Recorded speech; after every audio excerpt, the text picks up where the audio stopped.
Well, today, ladies and gentlemen, Bobby from Frightbox Recording is going to be helping you guys out with learning about how to mix some vocals, some metal vocals. It's going to be a good video. It's going to be educational. Hope you have your pen and paper and notepad ready to go, and let's get into it.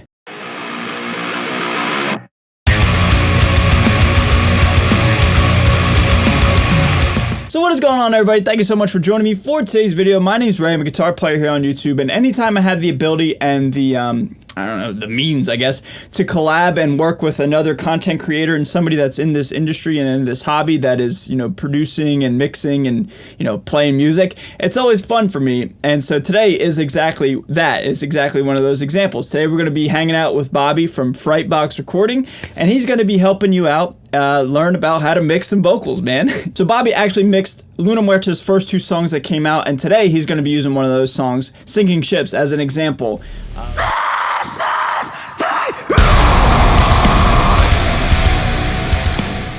Anyway, long story short, man, I'm just going to let him take it away, and I hope you guys learned something today, all right?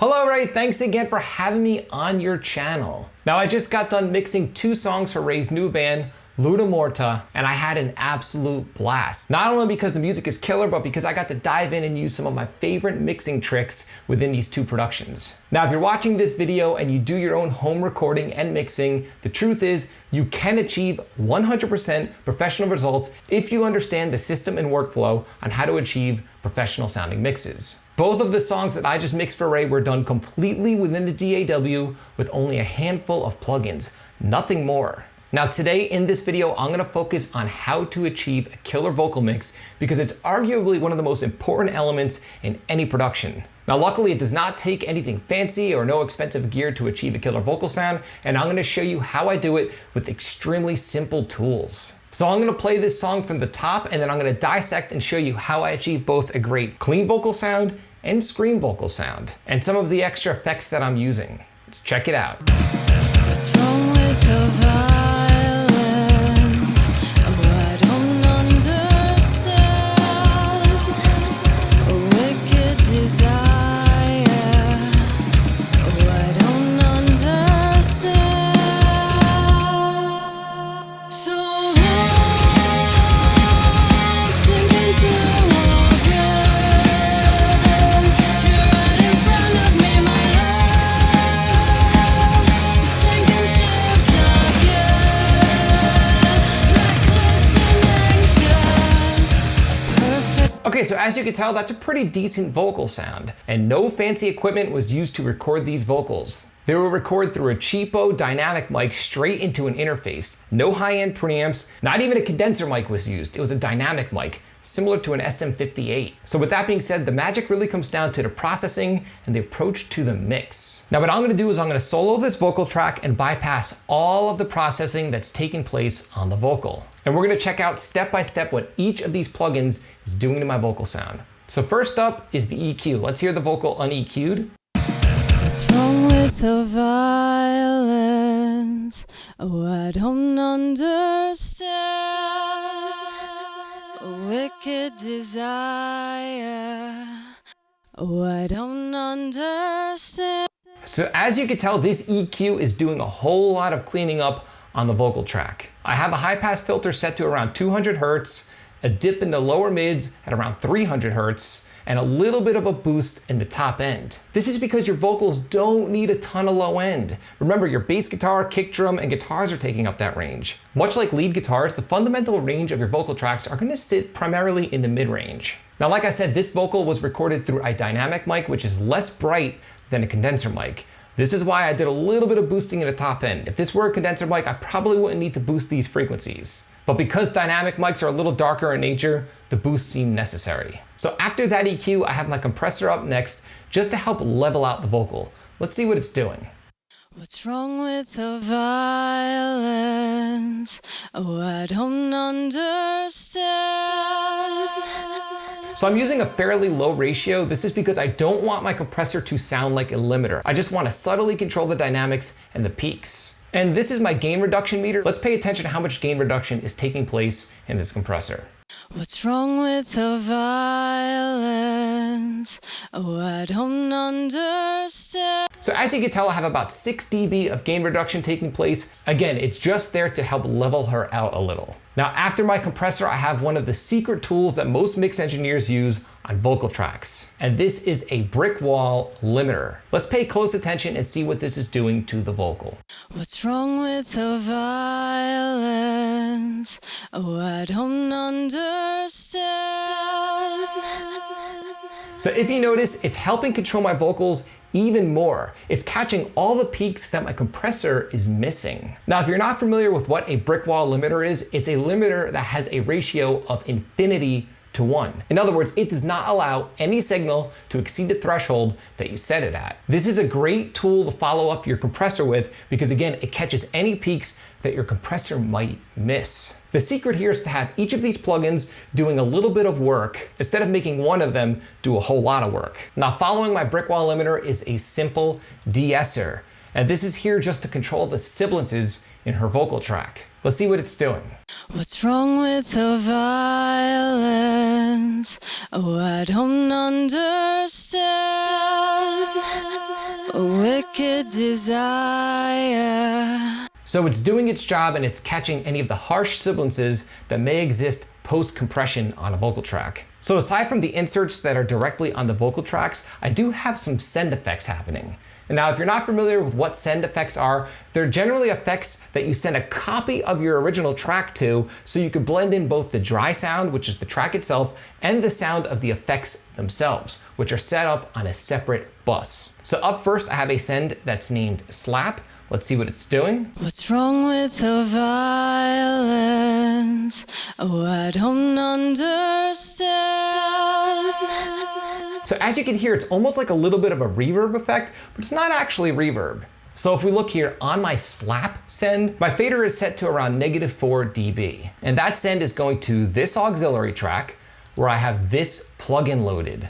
It's a basic stock delay plugin. And the settings are dead simple. I'm delaying the left side by 180 milliseconds, and I'm delaying the right side by 220 milliseconds. The result is a super simple slap effect that almost sounds sort of like reverb, but in my opinion, it's much more tasteful than a cheesy reverb plugin. Now on this auxiliary track, I'm following up that plugin with a basic EQ that's rolling off everything above 7K. This is because I don't want those super duper top end frequencies from the vocal existing within the slap effect. Now, much like the slap effect, I have a second send going to an auxiliary send called Vox Ambience. This one is being sent at around -6 dB on the send. Now let's take a listen to what this effect is doing to the vocal track. What's wrong with the violence? Oh, I don't understand. So as you can tell, this delay is dialed in more like a traditional delay. In other words, it's not a slap echo. It's just a quarter note delay that's in sync with the music. I'm using this just to add some ambience to the vocal track without it being overly obvious to the listener. And the reason why this works is because it's perfectly in time with the music. It's set to be in sync with my DAW.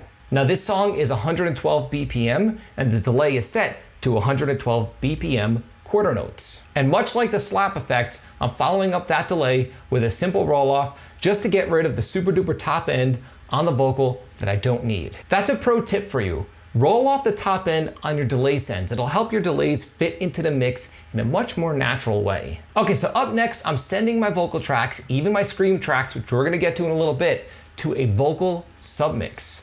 First up on my vocal submix is a basic distortion plugin, but I'm not using it for distortion like guitar distortion. I'm using it as a tape saturator. Let's take a listen to what it's doing to my vocal track. What's wrong with the violence?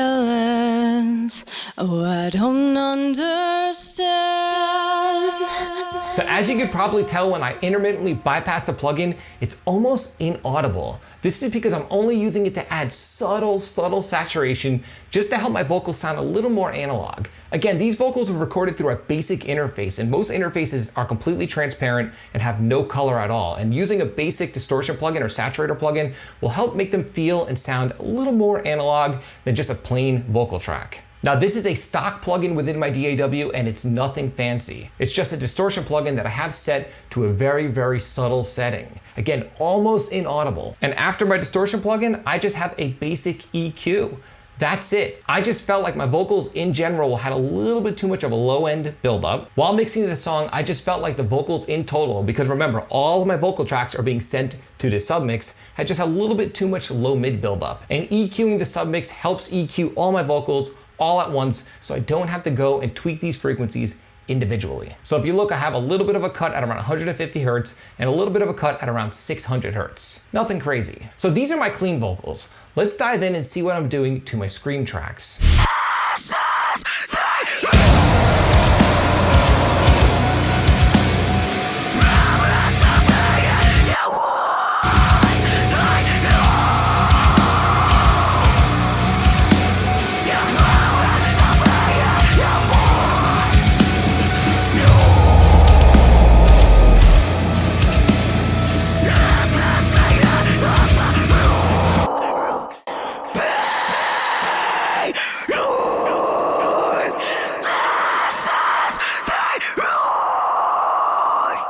Okay, so if you look at the EQ on my scream tracks, they're very similar to how they were set on my clean tracks. The only difference is I'm not boosting top end, and there's a very specific reason for this. When it comes to screaming, there's generally harmonics that naturally exist within the screamer's vocals that you don't want to exaggerate in the top end. They'll end up sounding harsh and will clash with your cymbals. So again, I'm doing all the same things, just rolling off low end, removing some of the lower mids, but I'm not boosting top end. I often find that if I'm mixing tracks that were recorded through a condenser mic, I actually have to reduce top end on scream vocals. This is because the top end on a scream vocal generally gets a little out of control and has to be contained in order for the vocals to fit within the context of the rest of the mix. Now, aside from this subtle change in EQ, my compressor, my limiter, and de-esser are all set exactly as they were on my clean vocals. Now you may have noticed when I soloed the screaming tracks, you heard some delays and some effects happening. And this is because I have some send effects set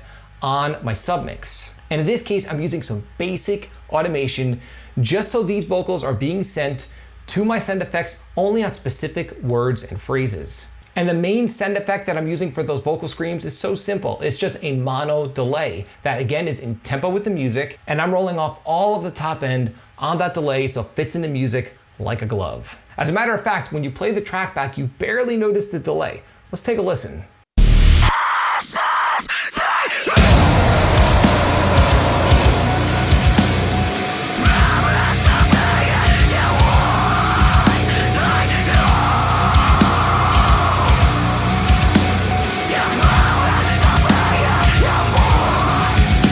So as you can hear, these effects are very subtle and tastefully placed within the mix. And that simple roll off on the top end goes a long way. So I hope you found this tutorial informative and that it'll help you mix your vocals on your future productions. So with that being said, I want you to achieve killer productions with the gear you already have. Now because of this, I've put together a 5-step guide to better heavy mixes that you can refer to when you sit down and dig into your next production. You can download the guide for absolutely free by clicking on the link below in this video's description. I can't wait to hear of your results. So Ray, thanks again for having me on your channel, and hopefully you found this video on vocal mixing informative, and to anyone else out there that does their own recording and mixing within their home studio. Thanks again. So everybody, that's going to do it for today's video. Thank you so much again to Bobby. I'll put all of his links and descriptions and all his fancy stuff down below in the description of this video, and you guys can go check him out and subscribe to his channel, okay? So Bobby, thank you so much, dude. I appreciate you, and I hope to work together again very soon. So everybody, that's everything for today. I'm out of here. Stay safe, stay healthy, and stay metal. I'll see you guys next time. Later.